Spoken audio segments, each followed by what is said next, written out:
Kepelbagaian bahasa mengingkap perpaduan. Malaysia merupakan sebuah negara yang unik kerana terdiri daripada bangsa yang berbilang kaum. Kependudukan di Malaysia terdiri daripada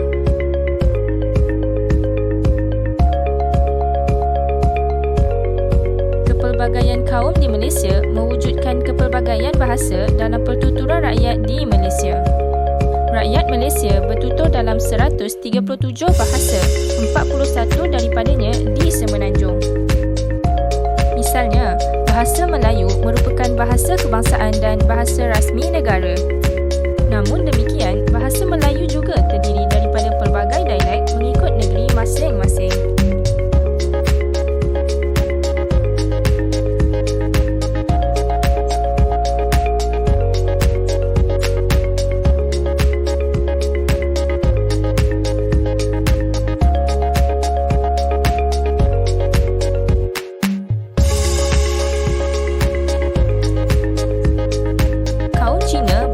Dalam bahasa Mandarin dan pelbagai jenis dialek mengikut etnik masing-masing seperti Hokkien, Cantonese, Hakka dan lain-lain. Perbezaan etnik ini wujud kerana mereka datangnya dari tempat dan daerah yang berlainan.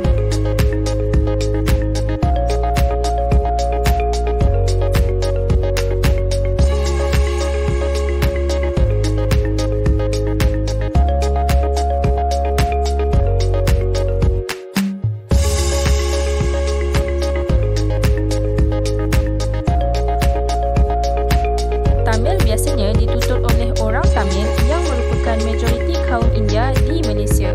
Kumpulan lain yang lebih kecil adalah Malayani, Telugu dan Sikh.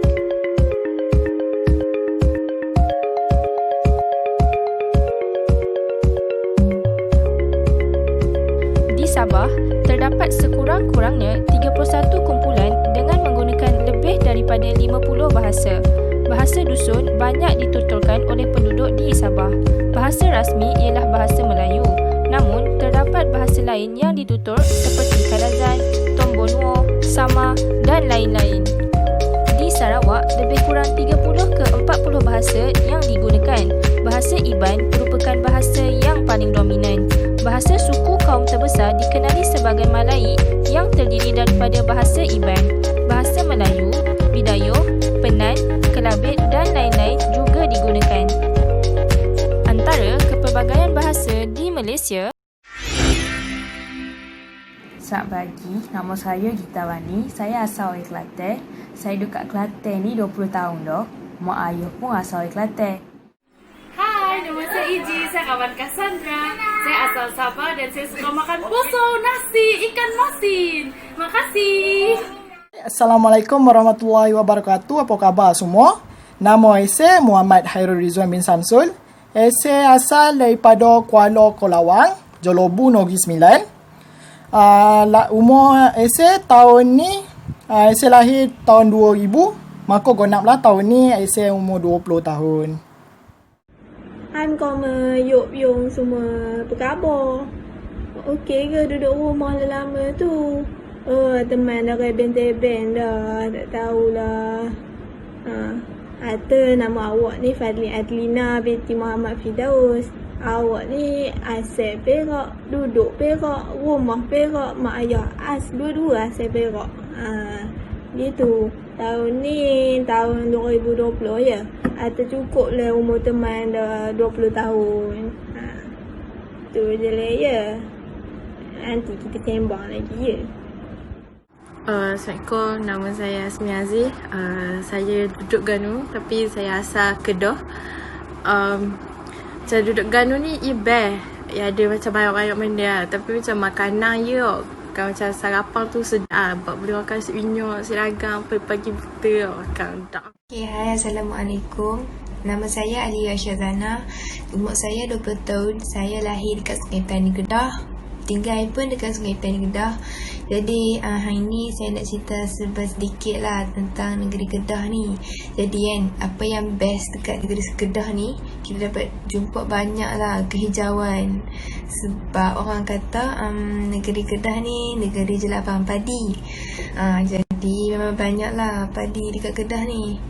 Tapi padi ni selalunya kita jumpa dekat tempat yang macam kampung-kampung, pedalaman lah.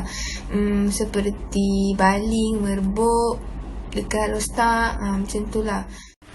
Hai, Assalamualaikum. Nama kami Siti Nur Fazira binti Abdullah. Kami berasal daripada Sarawak, Miri Sarawak. Hello， 大家好，我的名字是 Fidelia， 我今年20岁。班丁是我的家乡，我从3歲開始學華語。謝謝大家。大家好，我係何思琪，今年20歲，雪州嚟嘅。大家好，我係客家人，我係葉確，今年20歲，我係姚福州人。எல்லாருக்கும் வணக்கம். என்னோட பேரு ஜஸ்வீர் வீரா அனலகி கே வீராமணி. எனக்கு 20 வயசு. நான் மலாக்கால பிறந்தேன். ஐக்ரோல தங்குறேன். Soalan 1. Apakah pandangan anda terhadap individu yang fasih selain daripada bahasa bangsanya sendiri? Assalamualaikum, nama saya Hazira binti Isamat. Saya merupakan pelajar daripada Fakulti Sains Universiti Putra Malaysia.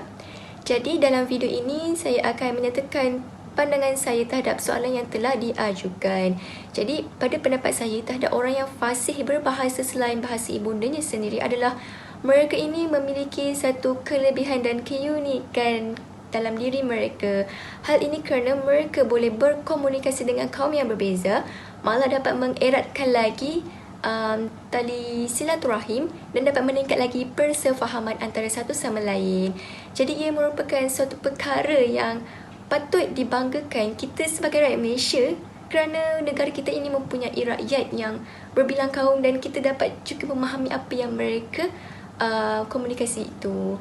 Jadi seterusnya, peluang pekerjaan untuk mereka ini adalah tinggi. Hal ini kerana terdapat syarikat-syarikat besar terutamanya di Malaysia yang memerlukan pekerja-pekerja yang fasih berbahasa lain selain daripada bahasa ibundanya. Hal ini kerana apabila syarikat tersebut mendapat pekerja seperti mereka dapat meluaskan market, seterusnya dapat memajukan company mereka sehingga ke pesara dunia. Selain itu, kita juga dapat belajar budaya kaum lain dan dapat tingkatkan ilmu pengetahuan terhadap sesuatu kaum itu.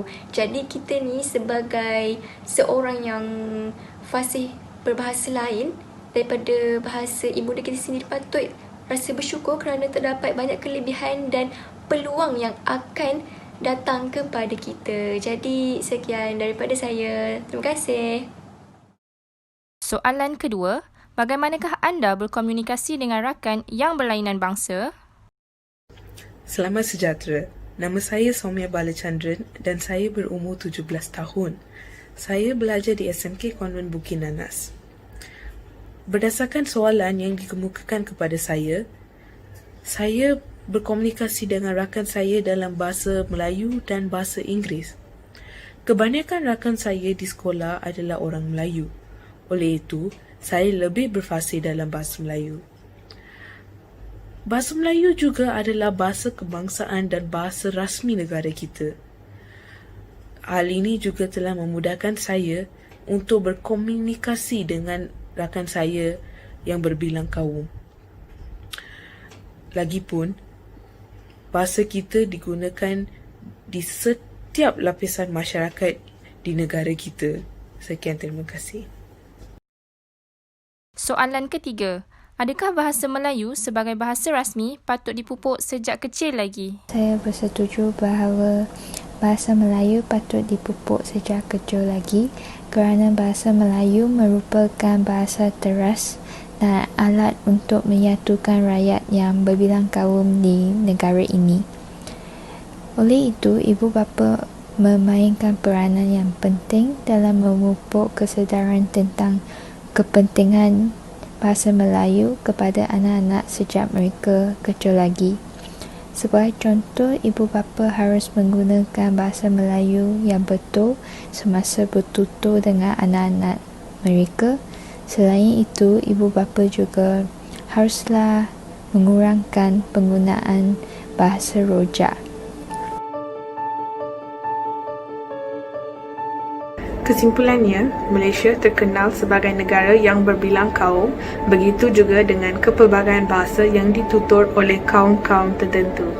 Oleh itu, kepelbagaian bahasa dan budaya inilah yang menjadikan negara kita sentiasa unik dan menyelah. Secara tidak langsung, ia mencorakkan bahasa perbualan kita sebagai rakyat Malaysia.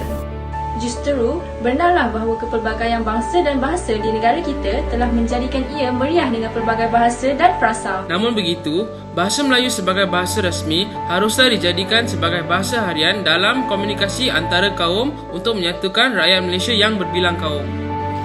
Maka terbuktilah bahawa kepelbagaian bahasa menyatukan kita sebagai rakyat Malaysia dan ia bukanlah satu penghalang untuk kita mencapai keharmonian dan keamanan di Malaysia.